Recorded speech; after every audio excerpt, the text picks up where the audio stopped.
حضرت سیدنا عیسیٰ علیہ السلام کہیں جا رہے تھے تو آپ کا گزر ایک قبرستان سے ہوا۔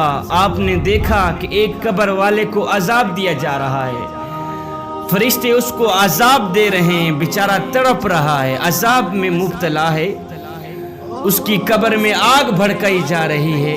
اللہ کے نبی یہ دیکھتے ہوئے آگے چلے گئے، کام کر کے جب واپس پلٹے اسی قبرستان سے آپ کا پھر گزر ہوا تو آپ نے دیکھا، دیکھ کر حیران رہ گئے کہ جس قبر میں آگ بھڑکائی جا رہی تھی اب اس قبر میں گلاب کے پھول اگے ہوئے ہیں، اس قبر میں نور ہی نور ہے۔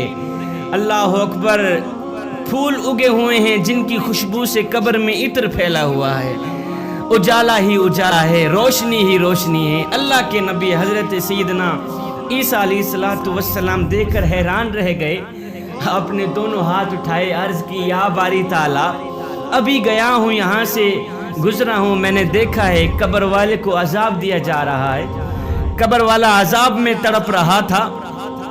تھوڑی دیر کے بعد جب میں واپس پلٹا تو کیا دیکھا کہ وہی قبر والا جنت میں ٹہل رہا ہے۔ غیب سے آواز آئی، میرے اللہ نے فرمایا عیسیٰ، بات اصل میں یہ ہے کہ یہ بندہ گنہگار تھا، بدکار تھا، جب سے یہ مرا ہے عذاب میں مبتلا ہے، جب سے یہ مرا ہے عذاب میں مبتلا ہے، لیکن اس نے اپنی بیوی حاملہ چھوڑی ہوئی تھی پیچھے، اس کی بیوی کا ایک بچہ پیدا ہوا۔ اللہ اکبر، بچہ تھوڑا بڑا ہوا تو بیوی نے بچے کو مسجد میں بھیج دیا۔ آج حافظ صاحب نے بچے کو بسم اللہ الرحمن الرحیم پڑھائی ہے۔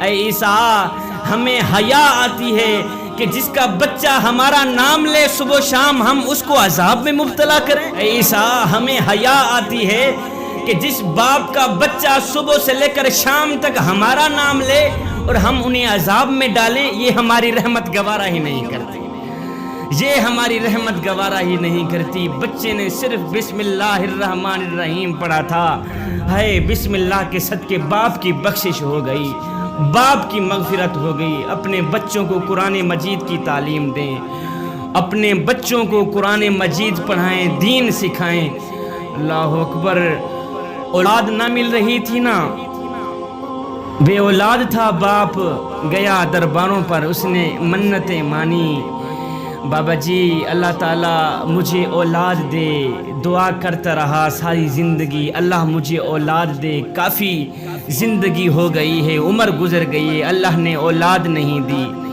خیر کسی بزرگ نے اس کے حق میں دعا کی تو اللہ تعالیٰ نے دعا قبول کی، اس کو ایک بچہ اللہ اکبر عطا کیا، ایک بیٹا عطا کیا میرے اللہ نے۔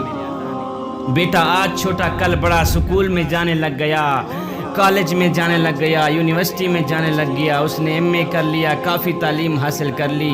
اللہ کا کرنا ایسا ہوا کہ بیٹا بیمار ہو گیا، اتنا بیمار ہوا کہ ڈاکٹروں نے بھی جواب دے دیا کہ اب یہ نہیں بچتا، اس کی زندگی کی جو ایک دو سانسیں ہیں آخری رہ گئی ہیں، یہ نہیں بچتا، اس نے اپنی عمر میں جو کچھ کھانا تھا کھا لیا ہے، جو کچھ پینا تھا پی لیا ہے، اب یہ نہیں بچتا۔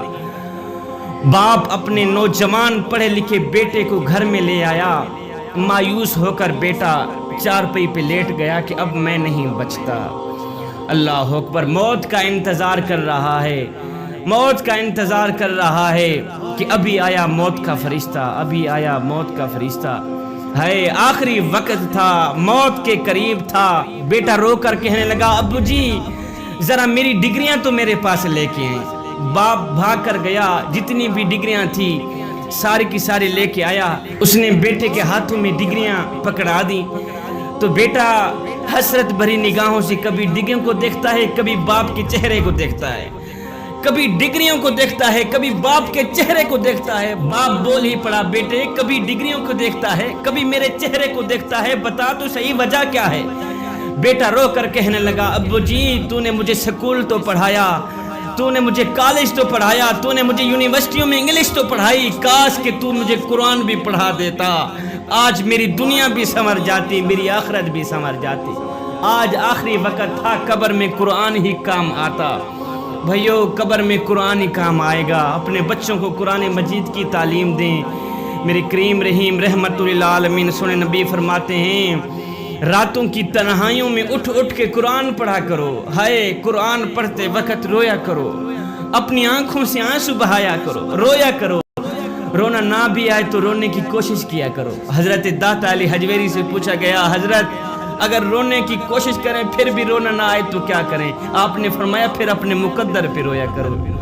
اتنے سنگ دل ہو گئے ہو کہ آنکھیں آنسو بہانا بھی چھوڑ گئی.